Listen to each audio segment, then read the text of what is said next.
You are listening to the Dyslexia Mom Life podcast. I'm Nicole Holcomb, former teacher and school counselor turned civil rights attorney and podcast host. It wasn't that long ago that we learned the reason that our daughter was struggling to learn to read in first grade was dyslexia. Fast forward 4 years past many hours of research and collaborating with experts in the field of dyslexia, now I'm sharing the lessons I have learned that took me from being an overwhelmed mom who didn't understand dyslexia to a go-to mom who is helping hundreds of moms each week through education and collaboration. I created the Dyslexia Mom Life podcast to give you simple, actionable, step-by-step strategies and hacks to help you do the same. If you're feeling alone and lost on your parenting dyslexia journey and you're looking to find a mom who gets it, you're in the right place. Let's jump in and get started. Hey friend, and welcome back to the podcast, or if you're new to our podcast, welcome. We are so honored that you are taking time out of your day to be here with me today. You are listening to episode 96, How I Create Focus Days. So I don't know about you, but have you ever had a time where you felt just overwhelmed? I'm raising my hand. What about times when you feel like you've got that long to-do list and you're constantly like checking things off and marking things off, and at the end of the day, you're just tired. You're exhausted. You fall into bed and you think, did I accomplish anything today? Like you just don't feel like you got anything done, but you know you were busy, right? You were busy, but did I really move the needle? Did I do anything? And again, hand raised high on that one because it happens. And if you have ever been guilty of this one, have you ever had a to-do list and then realized something else needed to be done and you did it, and then you went back to your to-do list and you wrote it down and then you crossed it off? Yeah, I've done that one too. Well, these days I try to work more efficiently and I try to think about, what do I want my ideal day, my ideal week to look like? And one of the reasons that this area has always been very fascinating to me anyway, productivity. So you may be thinking, well, what does this have to do with dyslexia? Well, it has a lot to do with dyslexia because you are the mom raising dyslexic children who every day looks different sometimes, right? For you, as far as being a parent. Every day is unpredictable, right? As far as what level of support you may need to provide, especially at the beginning. So it is so essential that we create days of focus. And so let me tell you a little bit about this. So I really like this. A lot of people call it batching. I listened to someone recently on a podcast that talked about theme days. And so I'm going to get into that in just a moment. But I want you to hang tight, because if you've ever been in a situation where you worked, and you didn't feel like you accomplished anything, or you right now feel overwhelmed and can't get it all done, this is the episode for you. So let's jump right in. I think about focus and theme days for all moms. It doesn't matter where you are in the season of your life, right? Like if you're just figuring out this dyslexia piece, but maybe you've got a high schooler, or maybe another mom has, a fourth grader, or maybe your kids are getting ready to go off to college, or you have kids in college. It doesn't matter. I like to call those seasons, like kind of what season of life are you in? Are you still raising kids? Probably so, or you wouldn't be listening to the podcast. But in addition to that, when we are moms, there are just so many balls in the air, right? Like we're always worried we're going to drop a ball and it's going to be glass and it's going to shatter everywhere. We have many hats that we wear throughout the day, sometimes multiple times in an hour even. And our plates are full. I mean, they are just full. They are overflowing. And many days we just fall into bed dog tired, right? And the next thing we know, it's time to get up. You'll love this story. So recently I was having a dream, and it was really funny because it was my job a couple years ago. It's not my current job. And one of my coworkers, his alarm was going off in his office, and it was his alarm to wake up. And I was like, why is his alarm this felt so real, right? I kept thinking, why is his alarm going off? And then I realized it was my alarm. I had put my phone over on the dresser to get it further away from me at night. And because I could work 24/7. So I put it over on the dresser, And I woke up and I was like, oh my gosh, it felt so real. So I say that to say, I get it. I mean, there are nights that we finally get to sleep and immediately it's time to get up, right? Well, one of the things I had to do, first of all, I love productivity and hacks and tips and whatever. And for many years, I thought I'm a multitasker. I can do multiple things. And I really kind of wore that as a badge of honor, actually. I'm very type A, and I'm like, I got all this stuff done. But then I realized the more and more I studied and the more I learned from people who were successful, the more I learned that all those distractions and all those interruptions takes amount of time to get back focused. And so what I really needed was focus time. And so I really needed dedicated time. Now, that might be a 10-minute chunk. It may be an hour chunk. Most people, when they talk about batching, they talk about like a 30-minute block of time. But we'll talk a little bit more about that in a moment. But when I thought about how can I be more efficient, how can I actually feel better about what I'm doing, and I'm not just, marking off or checking off a to-do list. And I can remember one time I actually was like, oh, I forgot to put that on my list. So I went ahead and did whatever the task was. And I came back and I wrote it on my list, my to-do list, and then marked it off. Yes, that actually happened. Has anyone done that before? Because at the time I thought, oh, I've got, I'd have a list of to-dos. Now, though, I use what's called the full focus planner, and I actually have 3 priorities a day. So 3 things I'm going to tackle that are like priority non-negotiable. So I do work full-time as a civil rights attorney. I do run a podcast. I do run a business. I obviously have a daughter that I'm raising that's in 5th grade. I have, just multiple other responsibilities in my life, as I'm sure you do as well. I had to figure out some way to make all this work where it wasn't constantly that I felt like I was behind, right? I constantly felt behind.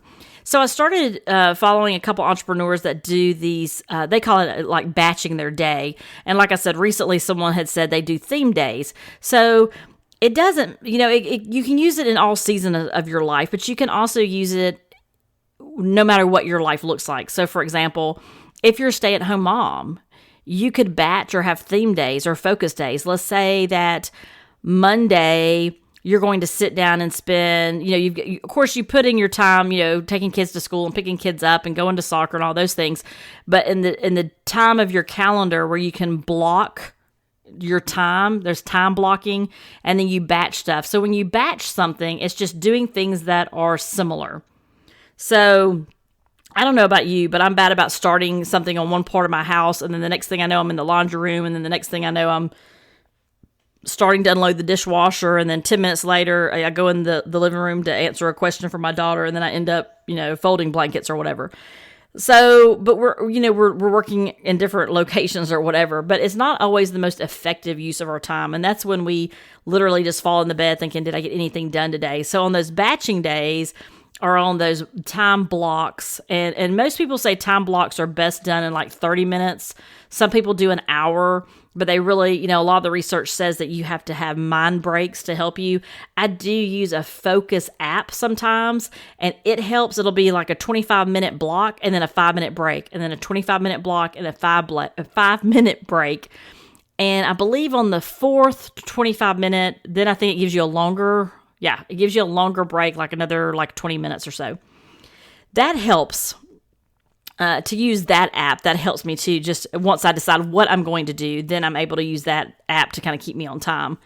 So going back to the blocking though, so let's say you look at your calendar for the week and you kind of block out what you're going to do. So you do like items together. So let's say you work outside the home and you need to check emails. You may say from 8 to 9, I'm going to check emails. From, 10 to 12, I'm going to, work on a project.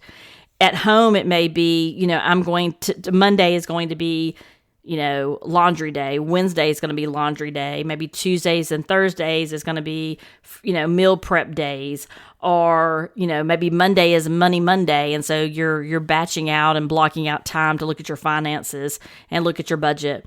And so, but then some people will use them like different theme days. Like for me, it might be a day that I record the podcast. Like today I recorded so far 3 podcasts. And so today's my recording day. So I would do a block and do my recording all at one time. And then I would do my social media and my writing on a different day. But you could do that with any job, right? Like you can kind of batch out and block out what you're doing. And by doing that, what you're able to do is then you can use some type of planner. It can be, however you best work. You might like a Google planner, you like something online. I did that for a number of years. I do have an Outlook calendar that I use at work, but I also have the Full Focus Planner by Michael Hyatt. I've talked about that before. I'll put that in the show notes at dyslexiamomlife.com/episode 96. That's 96. I will put that in the show notes if you want a link to that to check that out. I also have a special promotion with them if you want to check that out. I love the Full Focus Planner because I can plan out my annual goals, and then I can plan out just each quarter. And it has a monthly calendar and a weekly calendar. But what I love about the daily part of it is it lets me set 3 priorities for the day. Yes, of course, you can write in other things. And yes, of course, I do that. But it helps me focus on just the 3 priorities for the day. And if I don't get it done, I can do a little arrow and it points it and I just take it over to the next day. I have found that really helps. And a lot of the research I've done says that's a better way for us to work our day as opposed to literally just doing to-do lists or doing sticky notes, because you feel like you're constantly putting out fires and you're constantly switching back and forth. That may be the season you're in, because I do have some friends that have children at all different ages, some that are really small and some that are older in elementary school. And, you would have to block your days in smaller increments. So it may be that you only block in a 30-minute or a 20-minute time, right? So I'm going to, Tuesday's going to be Laundry Tuesday, and I'm going to get everything together, and then Wednesday's going to be Fold Wednesday or whatever. And so you're kind of blocking out some of your time, but during that focus time, that's what you're going to get done, right? So it gives you focus on specifically on what it is that your task at hand. And I, again, am very type A. And so it really does help me prioritize and organize around my goals. And so I can look at, what are the 3 things today that is going to move the needle. And it may be for you that, one of yours may be get everybody to school on time, right? Maybe that's an area that you really work on at home. And so if you feel like you're constantly late getting kids to school every day or late getting to work, then what are the 3 things you can do to help yourself achieve that? So maybe maybe this quarter, one of your goals is, to, get everyone out the door on time, improve that, from 3 days a week to 5 days a week, like very specific they call them SMART goals. So they're specific, measurable, attainable. You've got to be realistic. They've got to be time bound. That's kind of what the SMART goal is in a nutshell. So when you think about even a goal like that, when you think about what can I do today, then it might be tonight I'm going to set out everybody's clothes. I'm going to have the kids pack their backpacks with their homework and sit them at the back door. I'm going to set 3 timers for, one's a wake up, one's a backup wake up, one is a get dressed, put your contacts in. Like you could do different timers for different kids or different things that need to get done in the morning. That, though, helps you meet your personal goal of getting everybody out of the door on time in the morning. Now, maybe that's not what your issue is. Maybe there's a different issue. Maybe not everybody's getting to sleep in time in the evenings to be able to get up in the morning. And if that's the case, then you're going to have a different goal, right? It's going to be inching back that bedtime every night and helping your kids get on a bedtime routine. I wanted to give you some examples, though, so you could see how that works. At work, if you're blocking, like if you're working on a project, then you can block out your days for those. But what you want to do is align those with your actual goals. And so I know we're in 2022. Oh my goodness, it's hard to believe we're here already. You may have made New Year's resolutions. I don't do that anymore. I do more of I think about a word for the year, and I think about someone recently, I'm trying to think, who was it said, I think her word was serve. That was going to be her word for the year. Somebody else said reflection, like just different words that help you kind of get a good mindset around what you want your year to be. So some people do a word of the year. I really like that. But I also set annual goals, and I set those personally and professionally. And then through the full focus planner, I'm able to go back for my year goal and look at what do I need to do in quarter one? What do I need to do in quarter two? And this even relates to like the podcast, finances, paying for school. Like I have some very specific goals. And then once I have those, I'm able to go and look at how can I meet that goal. And let's say I'm working on 2 goals this quarter. Then I look at how to meet those goals. And how I do that many times is, let's say I want to, let's say a goal could be that you want to pay off 25% of your debt. Then you could block, money management or money planning time and, block 30 minutes, an hour, whatever works with your current, bandwidth, right? Like, do you have little kids at home? Are your kids at school during the day? Are you working? Do you have a lunch break? Do you work on things, personal and professional things after everybody goes to bed? Do you do it early in the morning?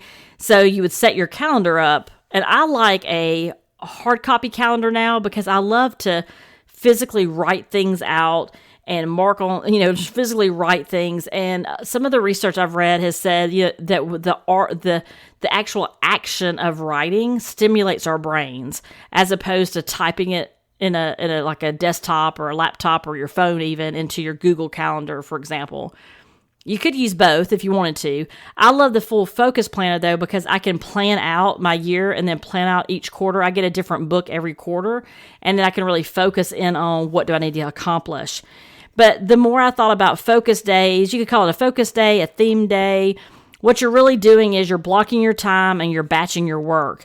And again, that work can look any way. It can be professional. It can be personal. It can be, maybe your goal is you want to block time to, maybe you're going to run a marathon. And so you want to block time on your calendar every day and every week for training, right? Like it can be anything. Like this system of focus days works for anything, but the blocking of your time will work no matter what your theme days are. So if you say, my season of life wouldn't work for me to do like you're doing, Nicole, like you're recording your podcast on one day, you're writing your social on one day, your social content, another day you're writing the podcast show notes, like that's all you're doing on those days. You're writing or you're recording or you're interviewing. Maybe you have multiple things you could do in a day. So maybe instead of saying today is laundry day, although I don't know about you, but laundry for us could be several loads, so it might be a whole day. But it could be clean the house day, right? Or cleaning day. And so it could be organizing day. So it could be that you have certain days of the week that maybe you've got some projects you want to tackle at your house. Maybe you want to get that closet cleaned out or get those clothes out for consignment. It could be anything that you need it to be.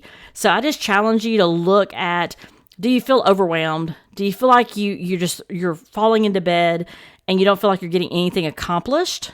Well, it may be because you need to write it down. And it may be that you need to think about how can I block my time instead of running over here and doing 10 minutes of this and then 20 minutes of that and then running back to something else. And you feel like you're putting little fires out all day. Now, if you've got kids at home, little kids at home, that may be how you're functioning, right? That just may be your life. But you can still block some time in. Let's say they're taking naps. So maybe during nap time today and then tonight when your spouse gets home and you have some time, what is it that you want to get accomplished?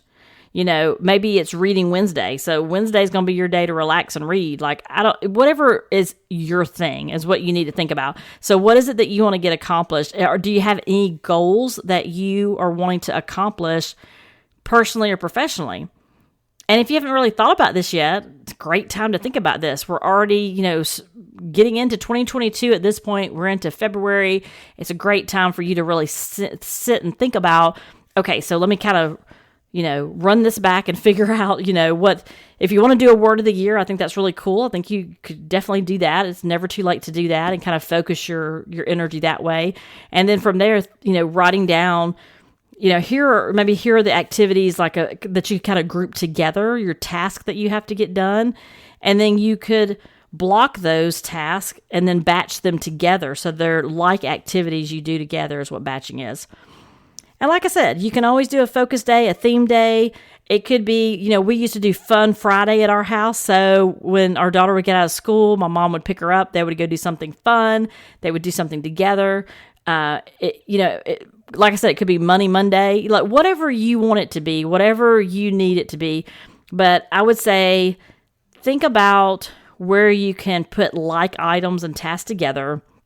Think about what days of the week you feel like you're up to doing those things, right? Like I always try to get our laundry done on Thursdays because then that way I go into the weekend without having to worry about laundry. And then I just start anew come the beginning of the week. That might not work for you, right? So you have to figure out what works for you. So I hope that this was helpful. I hope that this helped a little bit on just making things feel not so overwhelming. You may have to, at this point in your life, you may be at a point where you need to have some focus days to make some school decisions or to block some time to really write down and think through, what are the next steps for you and your family with dyslexia and remediation. You may be past that. Maybe you're at a point like we are. We're getting ready to transition to middle school. What does that look like? And I feel like I'm all the way back at first grade again. Like there's so many steps that I have to take, so much research I have to do, so many questions I have to ask. There's just so many steps. And so, I could batch that in and block that into my time as well to have a school time, a school focus time where I'm thinking through those things. You can do it any way you want to. So be creative, but I challenge you to try it out. Try out batching and blocking some like tasks together. Go ahead and write that down on your calendar or jot it down on a note, Money Monday, Wednesday laundry, whatever it might be. It might be Project Tuesday if you're at work. And I challenge you to try that. Try that for 2 weeks and then shoot me an email at Nicole@dyslexiamomlife.com. Let me know. Say I tried the focus days and let me know how it went. Or send me a DM on Instagram. That's also Dyslexia Mom Life there. And I would love to invite you into our Facebook community. We have a closed group called the Dyslexia Mom Life Podcast Community. We have many of these wonderful listeners. Thank you for being in that podcast community where we share things that are going on as it relates to dyslexia or mom questions that we may have. We share updates on the podcast. If we run across a really good training, we're sharing that in there. And more importantly, we're up, we're lifting everybody up, and we are, creating a positive and a productive space to be in and to answer your questions. You're getting started, and there are many people in there that are further along than you are on your dyslexia journey. And once you get to it, down the road a little bit, there'll be someone new that comes in that needs some guidance that you can, chime in and provide them support. Not required, of course, but it's always nice to be in a community where you can share with one another and, have your own mom tribe. And so I love our community. I invite you to become a part of that community. You'll find us in the groups on Facebook. You will have to ask to be added to the group, but that's no problem. You can get that done rather quickly. And if you're new on the journey or you need some more dyslexia resources, go to our website at dyslexiamomlife.com. We also have our podcast episodes on there. So if you want to go back and look at the ones that you may want to, do a search for, as far as maybe you're looking for sleep or anxiety or just a number of things that we have there. And that way you can have a kind of a place to get started. That's always helpful. And then, like I said a few minutes ago, reach out, connect. I would love to hear where you are on your journey. I would love to hear what you need. What do you need in 2022? What services do you need? What do you wish you could have found when you started the journey? Or maybe you're just now starting the journey and you need something specific that you haven't found yet. I would love to know what that is. I would love to know how we can help. And the biggest compliment you could give us is, as you're listening, if you find that you're really connecting with one of our episodes, I would love it. It would be the biggest compliment you could give us is to share that episode. All the podcast players will have a place where you can click an icon to share an episode. You can even share a whole podcast if you wanted to. Like a whole podcast show is what I mean. It's hard to describe verbally, but when you look on, let's say you're listening to this one, there should be like an arrow key, a button. There should be something where you're able to see an icon that would show that you can share it. The great thing about that is, if I come across another podcast I really like that I want to share with someone, or if someone asks about my podcast and I need to share it, I can text it to someone, I can email it to someone, I can share it in my Facebook group. I think